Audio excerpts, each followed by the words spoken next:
অনেকেই ভাবেন মুখ না দেখালেই চ্যালেঞ্জ চালানো সহজ, কিন্তু বাস্তবতা হলো ফেসলেস চ্যালেঞ্জ অনেক সময় মুখ দেখানো চ্যালেঞ্জের চেয়েও বেশি দ্রুত মরে যায়।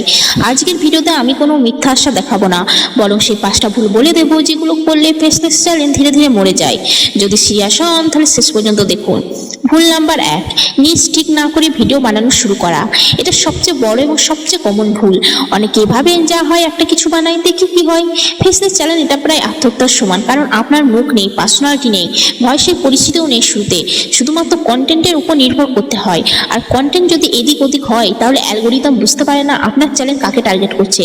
ফলাফল কি হয়? ভিডিওতে শুরুতে ভিউ আসে না, সাবস্ক্রাইব বাড়ে না, আর কিছুদিন পর আপনি নিজেই হাল ছেড়ে দেন। তাই শুরুতে একটা স্পষ্ট নিশ ঠিক করুন, যেমন এআই টুল, facts, history, motivation, make money, idea. একটা জিনিস ধরে এগোন। ভুল নাম্বার 2, শুধু ভিউজের পেছনে ছুটে কন্টেন্টের মান নষ্ট করা। অনেকেই দেখে কোনো টপিক ট্রেন্ডে আছে, সঙ্গে সঙ্গে এই টপিকে ভিডিও বানিয়ে ফেলেন, কিন্তু গবেষণা করেন না, তথ্য যাচাই করেন না, এডিটিং হালকা করে দেন। ফেসলেস চ্যানেল দর্শক আপনার মুখ দেখে না, তারা শুধু কন্টেন্ট দেখে সিদ্ধান্ত নেয় ভালো লাগছে নাকি লাগছে না। একবার যদি তারা মনে করে আপনার তথ্য দুর্বল বা ভিডিও নিম্নমানের, তাহলে আর ফিরে আসে না। মনে রাখবেন, একটা ভালো ভিডিও 10টা খারাপ ভিডিওর চেয়েও বেশি কাজ করে। তাই ট্রেন্ডের পিছনে ছুটবেন, কিন্তু মানের সাথে আপোষ করবেন না। ভুল নাম্বার 3, কনসিস্টেন্সি না রাখা। এটা ফেসলেস চ্যানেলের আরেকটা সাইলেন্ট কিলার। অনেকে শুরুতে উৎসাহ নিয়ে সপ্তাহে 3 থেকে 4টি ভিডিও দেন, তারপর 1 সপ্তাহ গ্যাপ, তারপর আবার 2 সপ্তাহ গ্যাপ। ধীরে ধীরে চ্যানেল মরে যেতে থাকে। ইউটিউব অ্যালগোরিদম কনসিস্টেন্সি আপলোড পছন্দ করে, বিশেষ করে ফেসলেস চ্যানেলে, কারণ এখানে দর্শকের সাথে কোনো ব্যক্তিগত সংযোগ নেই। শুধু রেগুলার কন্টেন্ট তাদের মনে করিয়ে দেয় যে চ্যানেলটা এখনো অ্যাক্টিভ। সপ্তাহে অন্তত ভালো ভিডিও দিতে না পারলে শর্টস দিয়ে হলো উপস্থিতি জানান, কিন্তু একেবারেই উধাও হয়ে যাবেন না।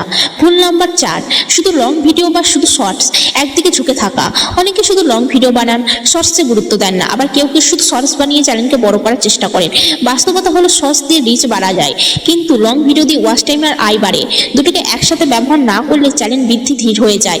স্মার্ট উপায় হলো লং ভিডিও গুরুত্বপূর্ণ অংশ কেটে শর্ট বানানো, এতে একই কন্টেন্ট 2 জায়গায় কাজ করে। ভুল নাম্বার 5, আয়ের আশা নিয়ে তাড়াহুড়ো করা। এটা মানসিক ভুল, কিন্তু সবচেয়ে বেশি মানুষকে থামিয়ে দেয়। অনেকে প্রথম মাসে আয়ের আশা করেন, যখন আয় হয় না তখন হতাশ হয়ে চ্যানেল ফেলে দেন। ফেসলেস চ্যানেল আয় সাধারণত দেরিতেই আসে, কারণ এখানে পার্সোনাল ব্র্যান্ড নেই, বিশ্বাস করতে সময় লাগে। অনেক চ্যানেল 4 থেকে 6 মাস পরেও ভালো আয় শুরু করে। তাই শুরুতে আয় চিন্তা না করে কন্টেন্ট মান ও কনসিস্টেন্সির উপর ফোকাস করুন। আয় 1 মাস আসবে যদি চ্যানেল বাঁচে। এই 5টা ভুল যদি এড়াতে পারেন, তাহলে ফেসলেস চ্যানেল মরবে না, বরং ধীরে ধীরে বাড়বে। মনে রাখবেন, ফেসলেস মানে সহজ নয়। ফেসলেস মানে শুধু মুখ লাগানো, কাজ কিন্তু একইভাবেই করতে হয়, কখনো কখনো তার চেয়েও বেশি। যদি এই ভিডিওটা কাজে লাগে তাহলে একটা লাইক করে দেবেন।